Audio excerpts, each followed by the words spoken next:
వర్గీకరణ పోరాటం ఈ మందకృష్ణ మాదిగతోని కాదు. ఆయన పని అయిపోయింది.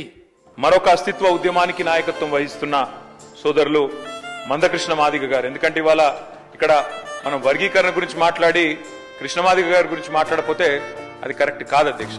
తప్పకుండా ఈ సభ కృష్ణమాదిగ గారికి సుమారు 30 సంవత్సరాలు ఈ ఉద్యమాన్ని నడిపిన ఈనాటి అభినవ సామాజిక వీరుడు, ఉద్యమ వీరుడు మందకృష్ణన్న మాదిగకు నా యొక్క అభినందనలు మరియు పాదాభివందనలు తెలియజేస్తున్నాను అధ్యక్ష. మరీ ముఖ్యంగా ఈరోజు తెలంగాణ అసెంబ్లీలో నేను నిలబడడానికి ప్రధాన కారణం మందకృష్ణ మాదిగ అధ్యక్ష.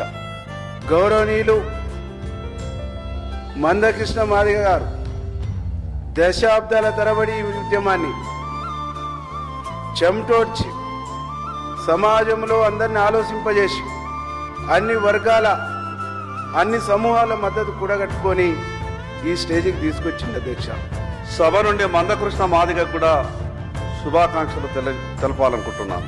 30 ఏళ్లుగా 1994 నుండి మాదిగల కోసం ఏర్పడ్డటువంటి ఎంఆర్పిఎస్ నుండి మందకృష్ణ మాదిగ ఎంత కష్టపడ్డారు అధ్యక్ష.